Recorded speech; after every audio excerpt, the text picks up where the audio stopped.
Novel Laskar Pelangi by Andrea Hirata. Bab 1, 10 Murid Baru. Pagi itu, waktu aku masih kecil, aku duduk di bangku panjang di depan sebuah kelas. Sebatang pohon tua yang riang meneduhiku.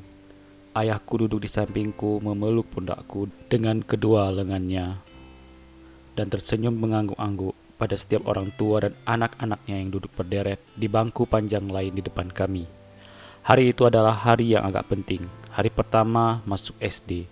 Di ujung bangku-bangku panjang tadi ada sebuah pintu terbuka. Kosen pintu itu miring karena seluruh bangunan sekolah sudah doyong seolah akan roboh. Di mulut pintu berdiri dua orang guru seperti para penyambut tamu dalam perhelatan. Mereka adalah seorang bapak tua berwajah sabar, Bapak Kiai Harfan Effendi Nur, yang merupakan seorang kepala sekolah, dan seorang wanita muda berjilbab, Ibu Muslimah Hafsari, atau disapa dengan Bu Mus. Seperti ayahku, mereka berdua juga tersenyum. Namun, senyum Bu Mus adalah senyum getir yang dipaksakan, karena tampak jelas beliau sedang cemas. Wajahnya tegang dan gerak-geriknya gelisah. Ia berulang kali menghitung jumlah anak-anak yang duduk di bangku panjang. Ia demikian khawatir sehingga tak peduli pada peluh yang mengalir masuk ke pelupuk matanya. Titik-titik keringat yang bertimbulan di seputar hidungnya menghapus bedak tepung beras yang dikenakannya, membuat wajahnya coreng-moreng seperti pameran emban bagi permaisuri dalam dul muluk sandiwara kuno kampung kami. 9 orang. Baru 9 orang, Pamanda Guru. Masih kurang satu, katanya, gusar pada bapak kepala sekolah. Pak Arfan menatapnya kosong. Aku juga merasa cemas. Aku merasa cemas karena melihat Bumus yang resah dan karena beban perasaan ayahku menjalar ke seluruh tubuhku. Meskipun beliau begitu ramah pagi ini, tapi lengan kasarnya yang melingkari leherku mengalirkan degup jantung yang cepat. Aku tahu beliau sedang gugup dan aku maklum bahwa tak mudah bagi seorang pria berusia 47 tahun, seorang buruh tambang yang beranak banyak dan bergaji kecil untuk menyerahkan anak laki-lakinya ke sekolah. Lebih mudah menyerahkan pada toke pasar pagi untuk jadi tukang parut atau juragan pantai untuk menjadi kuli kopra agar dapat membantu ekonomi keluarga. Menyekolahkan anak mengikatkan diri pada biaya selama belasan tahun dan bukan perkara gampang bagi keluarga kami. Kasihan ayahku, maka aku tak sampai hati memandang wajahnya. Barangkali sebaiknya aku pulang saja, melupakan keinginanku untuk bersekolah dan mengikuti jejak beberapa abang dan sepupuku yang menjadi kuli. Tapi agaknya bukan hanya ayahku saja yang gentar.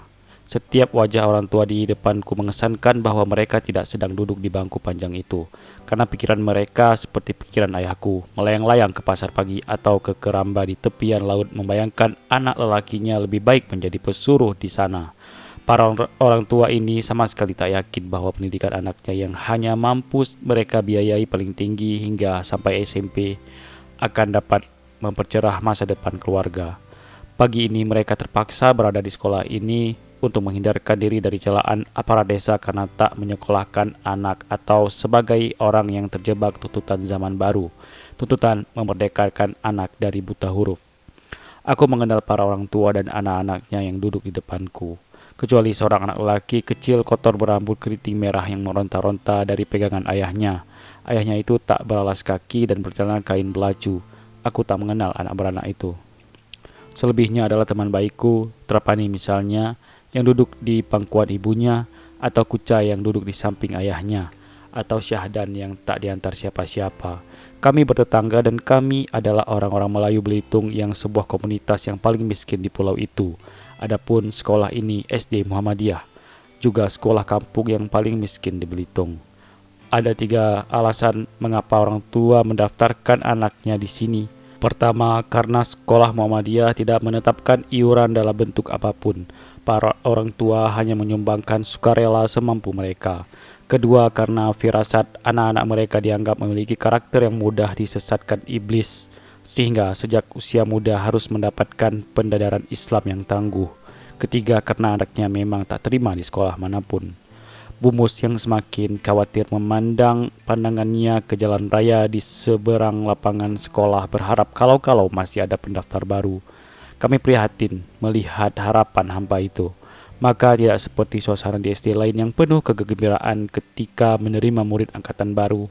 Suasana hari pertama di SD Muhammadiyah penuh dengan kerisauan, dan yang paling risau adalah Bumus dan Pak Harfan. Guru-guru yang sederhana ini berada dalam situasi genting karena pengawas sekolah dari Depdikbud Sumsel telah memperingatkan bahwa jika SD Muhammadiyah hanya mendapatkan murid kurang dari 10 orang, maka sekolah paling tua di Belitung itu harus tutup. Karena itu sekarang Bumus dan Pak Harfan cemas sebab sekolah mereka akan tamat riwayatnya. Sedangkan para orang tua cemas karena biaya. Dan kami, 9 anak-anak kecil ini yang terperangkap di tengah cemas kalau kami tak jadi sekolah.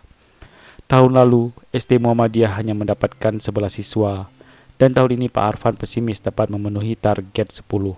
Maka diam-diam beliau telah mempersiapkan sebuah pidato pembubaran sekolah di depan para orang tua murid pada kesempatan pagi itu. Kenyataan bahwa beliau hanya memerlukan 1 siswa lagi untuk memenuhi target itu menyebabkan pidato itu akan menjadi sesuatu yang menyakitkan hati. Kita tunggu sampai pukul 11, kata Pak Arfan dan Bumus dan seluruh orang tua yang telah pasrah di mana suasananya hening. Para orang tua mungkin menganggap kekurangan 1 murid sebagai pertanda bagi anak-anaknya bahwa mereka memang sebaiknya didaftarkan pada para juragan saja. Sedangkan aku dan agaknya juga anak-anak yang lain merasa amat pedih. Pedih karena orang tua kami yang tak mampu. Pedih menyaksikan detik-detik terakhir sebuah sekolah tua yang tutup justru pada hari pertama kami ingin sekolah.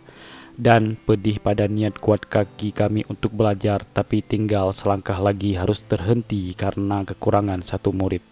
Kami menunduknya dalam-dalam. Saat itu sudah pukul 11 kurang 5 dan Bumus semakin gundah. 5 tahun pengabdiannya di sekolah melarat yang amat ia cintai dan 32 tahun pengabdian tanpa pamrih pada Pak Arfan, pamannya, akan berakhir di pagi yang sendu ini. Baru 9 orang pamanda guru, ucap Bumus bergetar sekali.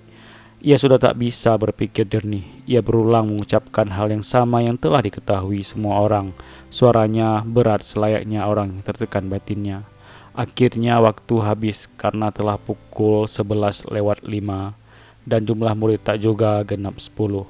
Semangat besarku untuk sekolah perlahan-lahan runtuh. Aku melepaskan lengan ayahku dari pundakku. Sahara menangis terisak-isak mendekap ibunya karena ia benar-benar ingin sekolah di SD Muhammadiyah. Ia memakai sepatu, kaos kaki, jilbab dan baju, serta telah punya buku-buku, botol air minuman dan tas punggung yang semuanya baru. Pak Arfan menghampiri orang tua murid dan menyalami mereka satu persatu. Sebuah pemandangan yang pilu. Para orang tua menepuk bahunya dan membesarkan hatinya, dan mata Bumus mulai berkilauan dengan air mata yang mengenang. Pak Arfan berdiri di depan para orang tua, wajahnya muram. Beliau bersiap-siap memberikan pidato terakhir.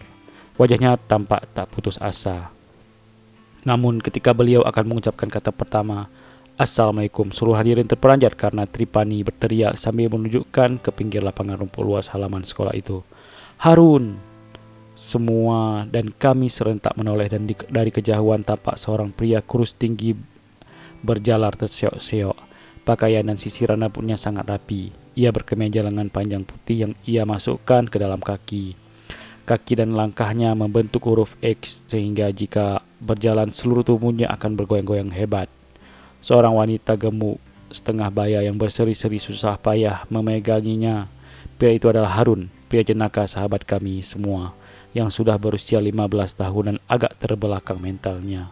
Ia sangat gembira dan berjalan cepat setengah berlari tak sabar menghampiri kami. Ia tak menghiraukan ibunya yang tercepu-cepu kewalahan menggandengnya. Mereka berdua hampir kehabisan napas ketika tiba di depan Pak Arfan. Bapak guru, kata ibunya terengah-engah. Terimalah Harun Pak, karena SLB hanya ada di Pulau Bangka dan kami tak punya biaya untuk menyekolahnya ke sana. Lagi pula lebih baik kutitipkan dia di sekolah ini daripada di rumah. Ia hanya mengejar anak-anak ayamku. Harun tersenyum lebar memamerkan gigi-giginya yang kuning dan panjang-panjang. Pak Arfan juga tersenyum. Beliau melirik Bumus sambil mengangkat bahunya. Genap 10 orang, katanya. Harun telah menyelamatkan kami dan kami pun bersorak. Sahaya berdiri tegak merapikan lipatan jilbabnya dan menyandang tasnya dengan gagah. Ia tak mau duduk lagi. Bumus tersipu. Air mata guru muda ini surut dan ia menyeka keringat di wajahnya yang belepotan karena bercampur dengan bedak tepung beras. Selesai bab 1, selanjutnya kita akan melanjut ke bab 2.